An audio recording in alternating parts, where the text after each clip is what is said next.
Happy Sunday. Happy Sunday. Hopefully everybody enjoyed their summer holiday, the vacations and everything like that. I know I did. We took the kids to Kalahari and had a good time. I put the pictures up, posted some of them to my feed, so check them out. First time I was in a pair of large trunks, so I don't know if I've ever been in a pair of large trunks as an adult. So I think that's just, putting some respect on that 70 pounds that I lost. So yeah, there's that. But yeah, I want to put some respect on that because every week I've came on here and talked about being a percent down. My percentages kind of went with the week. And what I mean is, like, every month, I was dropping a decent percent. I started out losing 15 and 13 pounds in my first 2 months. And then even after that, every month was double digits, except June. I was 12, 10, 11. So, I'm just, extremely, happy with the progress that I've made thus far. Being 70 pounds down in just 6 months ain't no joke. I mean, obviously you got people that have lost more weight. Some people have lost over 100 pounds, but generally, within that time frame, it's just, like I said, amazing to be down 70 pounds, 22% of my body weight, because percentages make it make sense. 22% of my body weight in 6 months, which is Eli's estimate or their promotion through the entire trial of 72 weeks. But to do it in 24 weeks is, just amazing. So I'm happy about that. So what you will note this week is that I did not lose weight this week. This is probably this will be going into the third week that I did not lose weight. Here's why I'm not mad at it. I'm not mad at all. First of all, I'm in the 240s. I'm still 249, which is amazing because I did say that was a kind of a micro goal to get into the 240s in July, which I did. 245 would be a milestone because I haven't seen that in about 9 or 10 years. And that's probably the smallest I had been as an adult since I was a young guy, like 21, 22, when I was probably younger than that. Probably actually about 19, 20, when I probably was about 221, 22 pounds, somewhere around there. So, and that's kind of the smallest I've been as an adult. And most that, follow my videos, I guess I should say, if you're new here, my name is Greg, but I go by G's One of One. I usually don't do that, but I probably should start saying it as my subscribers are, increasing. I actually can't wait to go live. So if you, I'm almost there. So if you actually like what you're seeing here and the information that I give, please like and subscribe to the videos. And if you know somebody that's looking to, gain some information on GLP-1, especially Zepbound, and that they're an obese individual, send them my way because I think I, have some value to add, especially males, because I know it's a female-dominated place here on YouTube. So at least with Zepbound, let me be specific, with the GLP-1s, even in the trial, they're more females. So when you get, males looking for male perspective, isn't as easy to find. So, I'm here. So what I want to really dig into is where I'm at with it, right? And what I mean by that is I'm not really just focused on, because I've lost 70 pounds in 6 months, which is aggressive because I had to be, because my markers were emergent and I needed to do the most I can to get the biggest results, and I did that. Changed all of my health markers, turned everything, positive, in 6 months, including, the weight loss, along with my resistance training and the, cardio that I do. So that leads into my next point. For me, going forward, obviously I have a goal to be 220, to lose 30 more pounds. That's where I kind of want to land. But in just looking at maintenance for others, you kind of need that like 10-pound range. So I wouldn't mind being 210, you know, getting that 40 pounds off. But at the same time, I'm going to end up where I end up. You know, you don't control that, so to speak. You just set goals. And that's something I feel like is a goal of mine, is to actually get down to that, you know, 210, so I can actually maintain within that. Now, I did titrate back down to 7.5 because, yet again, I still wasn't feeling, I didn't like the way that the 10 was increasing my heart rate. Now, it wasn't like I was like 100 and some odd beats a minute, but my heart rate is a slower one. I dive into that in some of my old videos. You can go and check it out. Because I have an irregular heartbeat, and nothing, you know, dangerous or critical. I've seen an electrophysicist in regards to it, so everything is okay. But with that being said, my resting heart rate is usually around like 60, 65, you know, and then on Zepbound, it's been a little bit elevated. I probably want to say went somewhere around 75, you know, 80 at times, but nothing more than that from the 2.5, 5, and 7.5. So I'm okay with that. I don't really recognize that, or notice it, you know, to be a problem. But when I take the 10, it kind of jumps into those upper 80s, lower 90s all the time, you know, and a resting heart rate, you know, at 88, 90 is kind of, you know, where I feel like it's very noticeable. Now, it's something that probably could subside if I continue to take it. But what I did was I took 2 weeks, and then I said, well, hey, I'm going to stop, go back to my 7.5 for a week, and then maybe try it again. I tried it again. It wasn't quite as high the other 2 weeks that I tried, because I had a month worth of 10. And when I went back on it, I made sure I wasn't taking or drinking like my protein shake and taking my Men's Pro Edge 1 a day, because they have a lot of vitamin B, and, you know, which gets that energy up. So I said I wanted to do it, you know, naked without that stuff. You know, and I did that because when I was utilizing it the first time, I didn't. I was taking all of it. You know, I was like, whoa, this might be, it could be the vitamins, and it could be, you know, combination of both. So when I took it again, I want to say when I did the last 2 weeks, I said, well, hey, you know, what I want to do is I want to take it, you know, just keep it with no vitamin, no muscle milk, no none of that. And that's what I did. And yet it still was, you know, higher than I'm 100% comfortable with. Like I said, nothing emergent. I need to like call a physician, even though I did tell my physician, and she did titrate me back down. I went back to 7.5, and that's what I'm on now. The gymnastics that I'm going through though is I do get more food noise with the 7.5.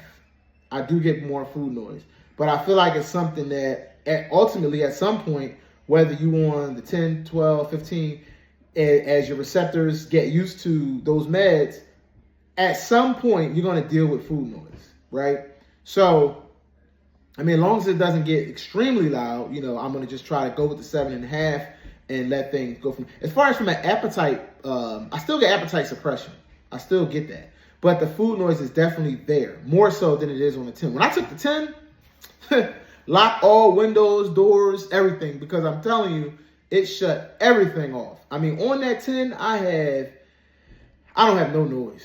I don't have no noise, man. And I really have to make sure that I'm eating when I'm on that 10, you know? So with me losing the 70 pounds in such a short amount of time, I felt like I have space. You know, I have room to, you know, experiment. You know what I mean? It's not a race, you know? And yeah, I could jump on the 10 and try to get to 100 pounds as fast as possible. But that's kind of like short-lived. I don't want to do that. You know, I'd rather just, I mean, celebrate the fact that I'm down 70 and go with it, right? Now, when I say that, it's not like I'm looking at, I haven't been like the same weight for an entire month, you know. I've had about 3 weeks now at this weight. But something amazing happened today when I did my weigh-in. And what that is I gained muscle. So like I said, I'm still 249, right? But I was 249.5, 249 and a half. Today I was 249.7. But here's the caveat. My gain via the smart scale, because I've been keeping myself regular with like the constipation regular with the Miralax, you know, so I'm not really concerned there. But lo and behold, based on the SMART scale, so I should be pretty clean. I said that to say this. I gained muscle. And in my previous videos, you can see, I said, hey, I'm not going to worry about calling the stall because you need to be the same weight at least for a solid month before you can say it's some sort of stall. And I'm not there yet. I still got another week before I could say that. But I actually looked and seen via the SMART scale that I gained muscle. My body fat was exactly the same as it's been the last 2 weeks. My BMI is the same, 32.9.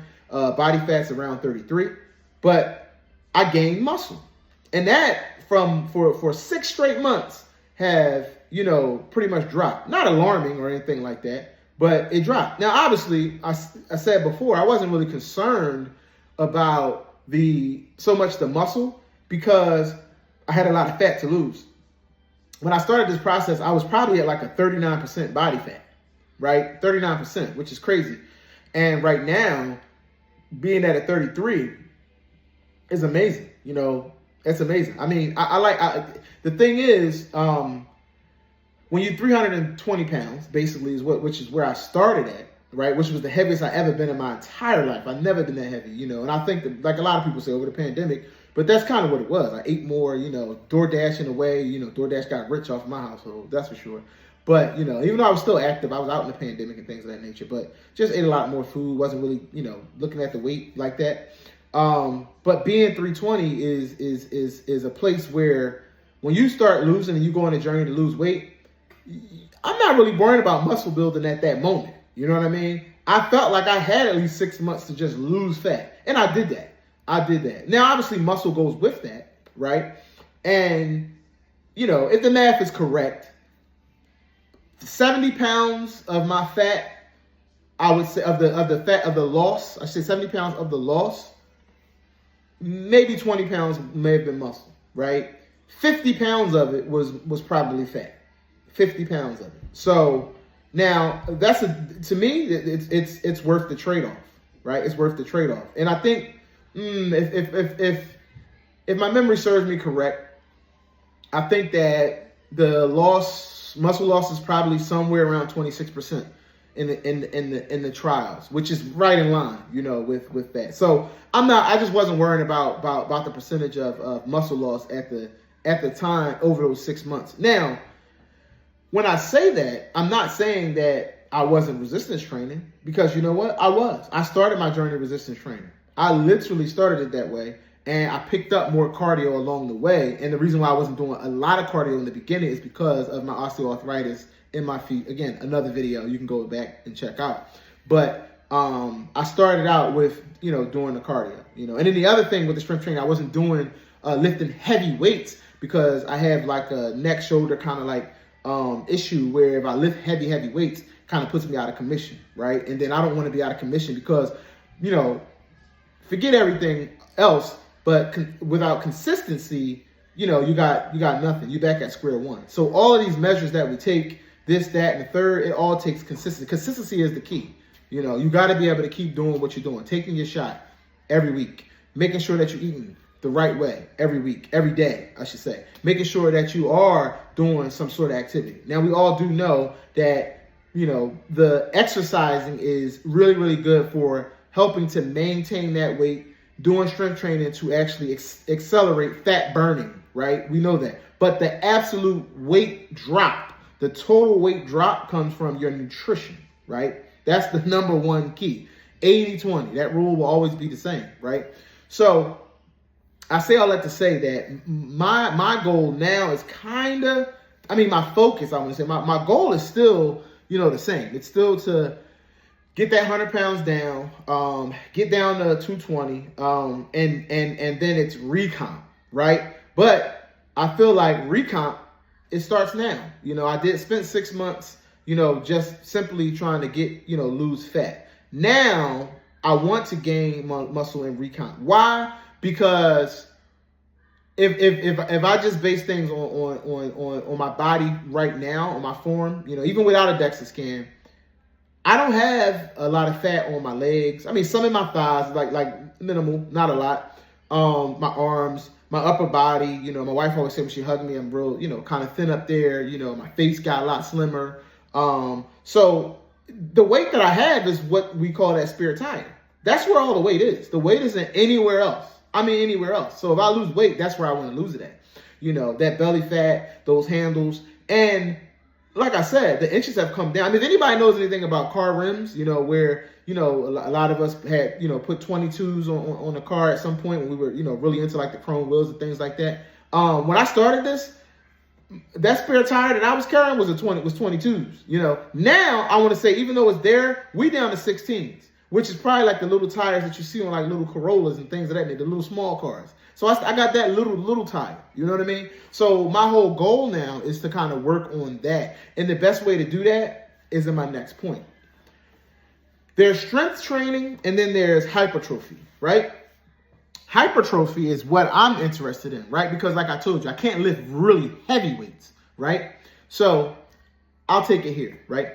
Hypertrophy and strength training are both types of resistance trainings, but they have different primary goals. Hypertrophy focuses on increasing muscle size, while strength training focuses on increasing the amount of force a muscle can produce. While they have different focuses, they can complement each other and often overlap. And that is what I'm ultimately interested in, the overlapping of that hypertrophy. Because basically, because we hear strength training, we hear it in all these videos, but do we really break it down, right? No one really like dives into what the differences are, right? We might say, hey, what you could use resistance bands, you can use your body weight, you can lift heavy weight, you know, actual free weights and things of that nature. But to really dive in, hypertrophy training, the goal is to increase the muscle size, right?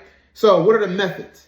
Typically involves moderate weight and higher repetition, right? 8 to 12, for example, 8 to 12 reps per set with shorter rest periods, 30 to 90 seconds. So what that's saying is you're not doing really heavy weights. You do moderate, but you increase the reps. You increase the reps. So technically it's to absolute failure, right? It's as close to failure as you can possibly be. And what I mean is when you're working out, people or like a lot of the bodybuilders will mention the word failure, right? And what they're talking about is how far you take the muscle, right? Because that's where the growth is. It's in failure, right? So strength training goal is to increase the amount of weight a muscle can lift or the force it can produce, right? Typically involves heavier weights and lower repetitions, 1 to 6% with longer rest periods, 3 to 5 minutes, right? So the focus is improving neural adaptations and muscle fiber recruitment for increased force production, right? So, and then they have some examples of what that is. Squats, deadlifts, and bench press. So the reason why I say I incorporate both is because I'm a huge proponent of squats. I'm all about it, all about it. I squat away, right? I'm squatting away. So that's definitely a thing, right? So that's a part of, you know, general strength training, right? But there are some key differences, right? So for hypertrophy, right, goal, increase muscle size. Strength training, increase force production. The weight is moderate in hypertrophy. The weight is heavy in strength training. The reps are 8 to 10 in hypertrophy. The reps are 1 to 6 in strength training, right? You rest 30 to 90 seconds in hypertrophy. You rest 3 to 5 minutes in strength training. The focus for hypertrophy is muscle damage and protein synthesis. So muscle damage and protein synthesis is hypertrophy. Strength training is neural adaptations and muscle fiber recruitment, right? But I said that I was trying to get to something, right? And the thing that I'm trying to get to is the overlapping benefit. Overlapping. So training for hypertrophy can lead to increased strength, especially when using progressive overload principles. Training for strength can lead to increased muscle size, especially when using higher reps and ranges and sets. So when to choose. If your primary goal is to increase muscle size and definition, hypertrophy training is a good choice. If your primary goal is to increase your ability to lift heavier weights to improve performance in specific activities, strength training is a good choice. Many individuals benefit from incorporating both types of training into their workout routine to maximize overall fitness. So there you have it. I'm interested in the overlapping benefit because I would like to recomp, right? And then recomp to kind of like, get rid of that spare tire, that midsection. This is necessary, right? So I'm going to continue to do my squats, like it is that I do now, right? Because I'm still, that is vital, right? Doing squats is vital because it literally works all your major large muscles, and it really, does a lot for your overall body, including helping with cardio, if you're not doing a whole lot of walking, right? So, that's not going to go anywhere. I'm going to continue to do that. But the difference for me will be, some of the things I'm going to incorporate more of to actually get that hypertrophy benefit, which, like I said, is those bicep curls, and those dumbbell flies, right? I've already been doing that, but not with moderate weight because of, like I said, the neck shoulder. So my plan is to incorporate that very small because I don't need really heavy weights. I just need to be able to do a lot of reps, right? So that's kind of where I'm at with it, So my gain, which was very, very, very minuscule, at 0.2 of a pound, which is equivalent to probably a bowel movement. But that is the muscle that I gained. When I dig into my smart scale, I didn't, gain any fat. This week, I stayed the same. I'm still 249 pounds. I'm still in the 240s, but I did gain some muscle, which is a huge win to me because that says that I'm doing the right things. I'm getting my protein, I'm drinking the water, and I'm doing the resistance training. Last 2 weeks I did focus more on it. So when I didn't see the scale like going down, I didn't, like, oh my God, this is the third week, and knowing that I titrated back down to 7.5. I didn't panic because the gain is in the right place. You want the gains, right? You want those gains, where it counts. And that's what I got. I got muscle gain. And I'm happy about that because that's the main thing that people preach, on this. Make sure you're not losing too much muscle. And I'm fine with going in the other direction. Now, as long as it's not like pushing my weight up, my fat isn't coming back, that means that I'm still doing the right thing. So every time the scale goes up, it's not always a negative. And in the case today, for me, it was an absolute positive because I didn't gain, actual pounds, but I am gaining that muscle, building those muscles, and I'm going to focus on the overlapping benefits of hypertrophy and that strength training. So there's that with that. But yes, just another really good week, still on the journey. Like I said, 7.5. I'm going to just be fighting through, with that, trying to remain here. I do know some people that did talk about going up to the 10 that haven't been there. Wish them luck. I hope that they, are, very successful and able to tolerate. I'm not saying I never will. I may, titrate back up at some point, down the line. But right now, I'm just going to stick to what I'm doing and then see how things go for another month or so. A month or two. I just literally refilled this week. I got my picked up my stuff on Wednesday. My shots on Wednesday. I took it this morning. So Sunday mornings is when I usually take my shot. I am going to be moving my shot to Friday. The reason why I'm moving my shot to Friday is because I would like to, and with me titrating back down, have some of that, additional support with control over the weekend. Because over the weekends is the toughest part for me because that's when I do things. Things are going on and I'm just like, it's not as controlled. My actual regular part of the week, where I have the most satiety, Monday, Tuesday, Wednesday, when I got the strongest. It's not really a need because I'm very structured at that time. I'm working those days, and I'm only going to, like I said, I've been done away with breakfast a long, long time ago. You got some nutritionists say, hey, you might burn more in the morning. That just don't. I did away with breakfast. I'm more into, I start my eating usually around like 12, 1, 2. And I'm kind of done usually around like 7 or 8. At the very, very latest 9, and that's only if something occurs. Usually, I'm done by 8 o'clock. So I get my fasting because everybody knows I'm big on fasting. I think that fasting is a part of, you know, it's a part of life, you know what I mean? Like, and I think it's something that everybody should do, you know, even healthy people do. I mean, hey, it's incorporated into religious holidays, you know, that's how I know that it's really important. You know, fasting is definitely, it should be a part of regular life, done safely. Now, I don't do the 24-hour fast regularly because I don't have a need. I'm able to lose weight, you know, doing the fasting that I usually do, you know, which I'm always getting at least 16 hours. I get a minimum of 16 hours regularly because of the way I do it, you know, with me getting most of it while I'm asleep, you know, and that's the best way. If you are going to fast, get most of it while you're asleep, and then maybe a little bit during the morning time when you're able to burn, because you'll get the best burn probably in the morning, you know. So, and then speaking of burn, my BMR actually, without increasing fat, did increase, so I could see on my scale also that I actually did increase the rate at which I'm burning. And again, I simply did this through working out, you know. And with all of that said, you know, I did eat probably more French fries this week than I usually do because we were out on vacation. So even with that, you know, so I make sure that, you know, obviously my next 2 weeks I won't be. I'm not doing, you know, probably won't see no French fries anywhere near me. But, you know, I'll keep, you know, like I said, keep my protein up as always.